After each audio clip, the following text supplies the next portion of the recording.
Bismillahirrahmanirrahim. Assalamualaikum warahmatullahi wabarakatuh.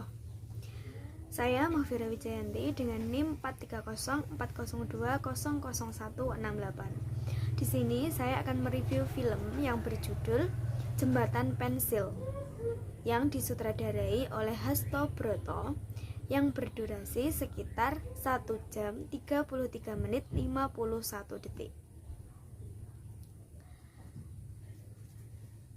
Kisah 5 anak sekolah dasar yang berjuang menempuh pendidikan di sekolah gratis. Inal, Aska, Nia, Yanti, dan Ondeng. Inal dan Ondeng sama-sama memiliki kekurangan fisik dan mental. Inal adalah seorang anak tunanetra, sedangkan Ondeng memiliki keterbelakangan mental. Namun, kekurangan yang mereka miliki tidak sedikit pun menurunkan semangat belajar mereka. Ondeng dengan keterbelakangan mentalnya, dia mempunyai kemampuan menggambar sketsa. Sketsa tersebut dia tekuni setiap hari. Dia mengabadikan seluruh kejadian hidupnya dalam sebuah sketsa. Sama halnya dengan ayahnya yang bekerja sebagai seorang nelayan, dan juga jembatan rapuh yang selalu mereka gunakan dalam perjalanan menuju ke sekolah. Suatu hari, jembatan rapuh itu pun runtuh. Namun, semangat mereka tidak pernah luntur karena hal itu. Dan mereka bercita-cita agar bisa untuk membangun jembatan itu kembali. Kisah ini berawal dari seorang guru yang mendirikan sekolah gratis di daerahnya. Karena dia merasa sudah tua, dan sudah sepantasnya dia juga mendapat pengganti akan hal itu. Untungnya dia memiliki seorang anak yang telah menyelesaikan pendidikannya di Jakarta. Keesokan harinya, sang guru pun berkata, "Anak-anak, besok akan kedatangan guru baru untuk kalian." Ondeng dan teman-temannya sangat berbahagia. Tapi ada satu anak bernama Atar. Dia berkata kepada Ondeng, "Meskipun ada guru baru di sekolah kita, kamu tetap tidak akan pernah pandai, karena kamu memiliki pemikiran yang tidak maju-maju." Lalu sang guru pun berkata kepada Atar, "Atar, kamu tidak boleh berkata seperti itu. Walaupun Ondeng tidak pandai dalam matematika, tetapi dia sangat pandai menggambar sketsa." Dan akhirnya anak-anak tersebut pulang. Bersamaan dengan itu, Bu Aida telah sampai di pelabuhan. Di pelabuhan, tas Bu Aida terjatuh, dan disitulah bertemu dengan Pak Moneng. Pak Moneng adalah ayah dari Ondeng. Lalu, Pak Moneng menceritakan bahwasanya dia memiliki anak yang memiliki keterbelakangan mental. Keesokan harinya,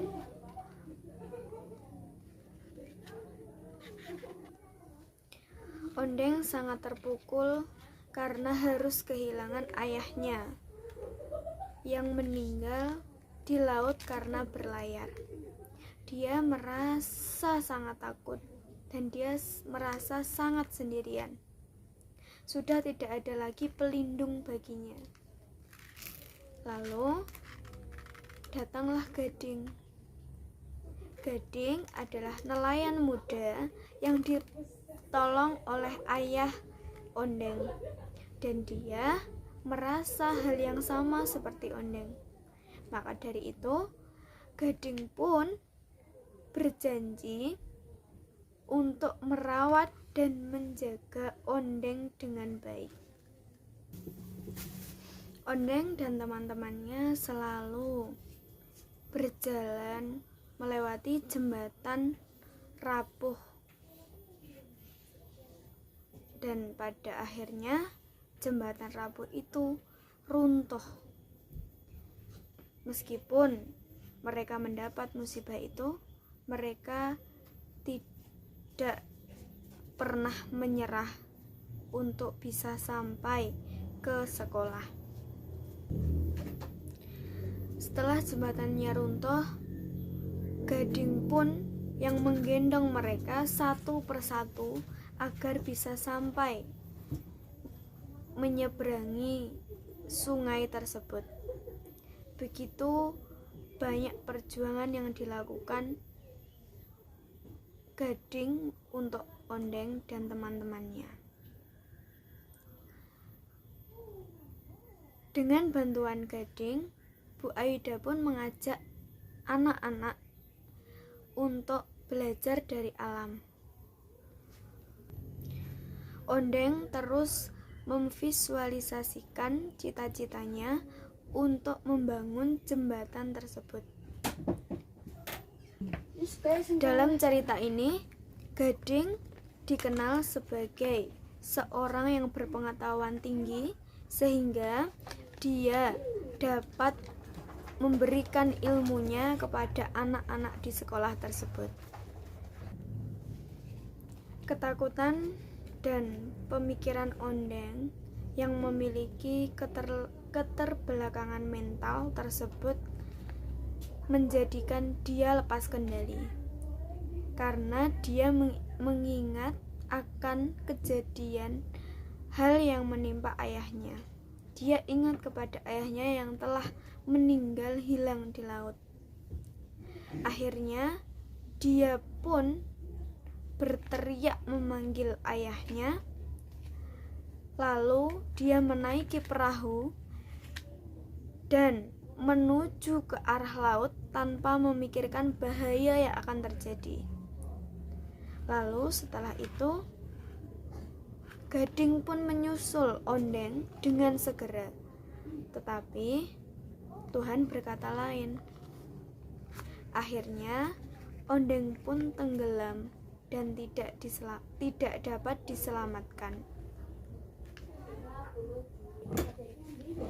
Teman-temannya sangat merasa kehilangan karena sudah tidak ada lagi. Mereka melihat Ondeng yang selalu berceria dan selalu membantu teman-temannya.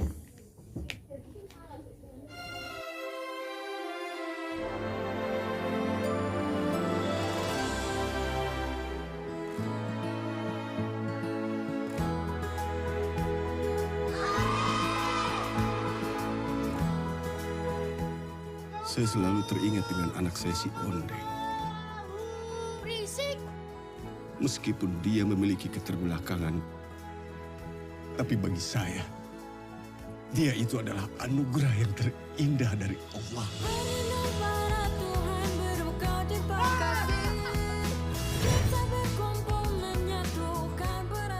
Semua datang ke sekolah ini penuh dengan kegigihan, penuh dengan semangat.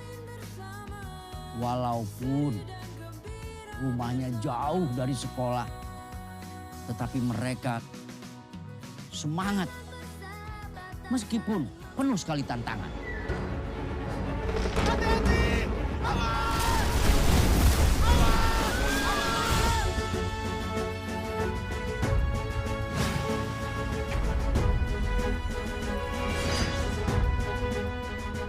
Dengan sebatang pensil, kita bisa menuliskan tentang hal yang baik maupun hal yang buruk. Hati-hati kamu menjaga hati kamu. Sekarang banyak cara orang mengambil hati. Aida. Arman. Minta upah. Jangan kemana-mana. Sini.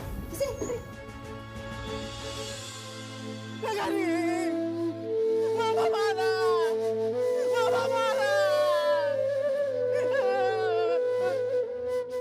Bapakmu pernah bilang, nelayan itu hidup dan matinya di laut.